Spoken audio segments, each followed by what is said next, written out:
7月の家計簿計算中。今月も大赤字だ。原因は分かってるんですけどね。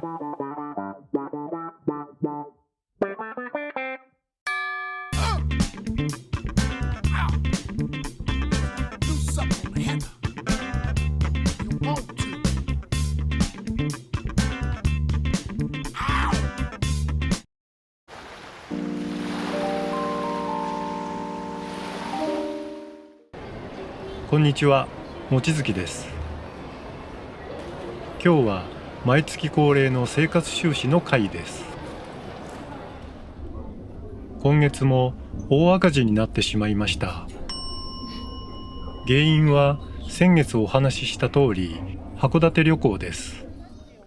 家族4人で2泊3日で行ってきました。その費用と通常の生活費がいくらで、収入と照らした収支がどうなったのか。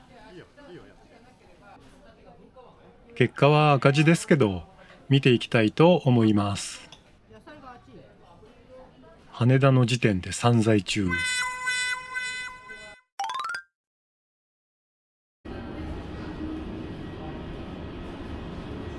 私は61歳でリタイアして、現在64歳、無職です。収入は2社からの企業年金や YouTube 収益など。家族は4人同居ですが、子供からもいくらか入れてもらっています。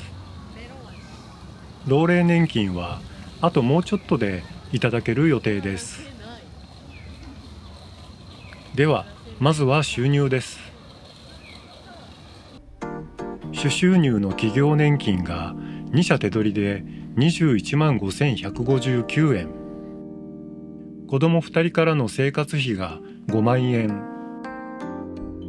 家賃、食費、水道光熱費として入れてもらっています。YouTube 収益が3万9716円。いつも見てくださってありがとうございます。今月はこれに加えて動画撮影の収入があります。事業収入3万6000円。以上まとめますと、7月の収入は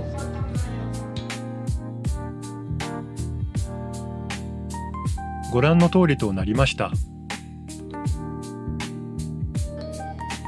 7月の収入合計は34万875円でした。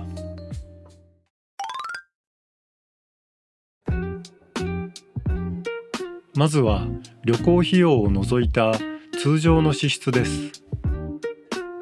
旅行でかかった支出はその後でまとめます。食品・日用品5万2186円。4人家族です。旅行時の食費はレジャーにまとめたので、今月は少ないと思います。水道光熱費1万4067円。今月は水道料金なしです。通信費1万1011円。支払い手数料1万トンで110円。今月は Amazon プライム代の請求がありました。マンション管理費2万4070円。駐車場1万9800円。趣味嗜好品1万849円。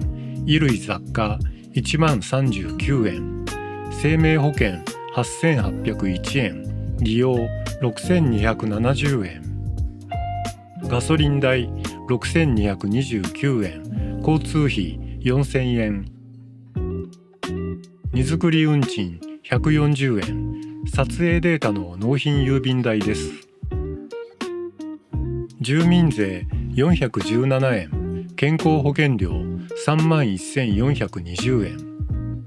国民年金任意加入1万8320円。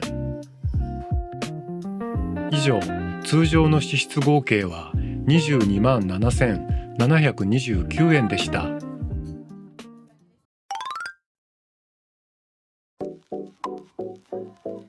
旅行費用の内訳は一覧にまとめます。費用の合計は24万円でした。荷造り運賃はスーツケースの運送費、往復です。航空機代は私と妻の2人分です。子供の分はそれぞれ出してもらったので含んでいません。でもホテル代は全額家計からの支出です。子供は毎月家賃代わりに家に入れてくれてるし、旅行の言い出しっぺは私ですからそうしました。交通費はバス、タクシー、市電代です。レンタカーは使いませんでした。最もかかったのは食事・土産で9万3000円。食べたいものは全部食べた感じです。子供たちは業者のように土産を買ってましたが、それは彼らの負担で買ってます。旅行費用の合計は24万800円でした。すべて合計すると今月の支出合計は46万8529円でした。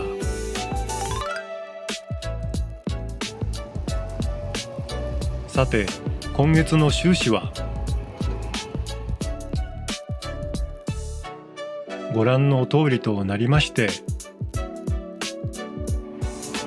収支は12万7655円の赤字でした。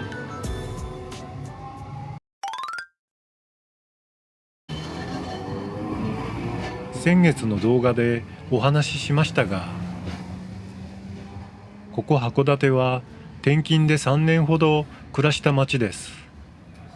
そして私たち夫婦が新婚生活を始めた場所です。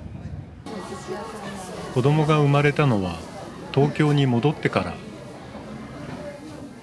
小さい頃に何度か連れて行ったことはありますが、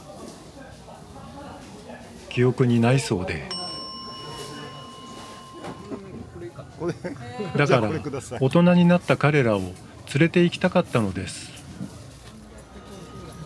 子供たちは北海道に行った記憶はなく、函館と札幌は隣町だと思ってたそうです。思った通り食べ物、特に海産物の美味しさに感動していました。黒い色の温泉や透明な塩ラーメン、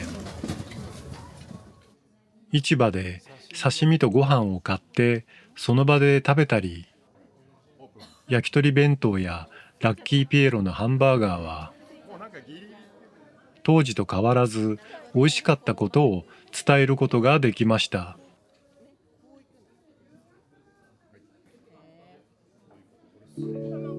自分一人でも行きたいと言っていたので、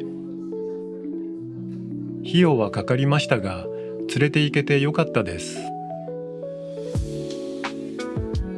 8月は大きな収入も支出もないので、普段通り贅沢しなければ黒字になるでしょう。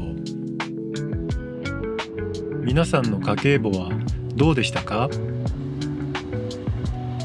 よかったらコメントで教えてください。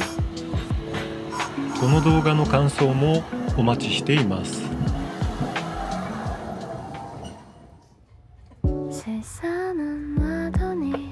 このチャンネルでは私のリアルなシニアライフをお届けしています。いいねやハイプ、チャンネル登録していただけますと励みになります。今日も最後まで見てくださってありがとうございました。それではまた来週お会いしましょう。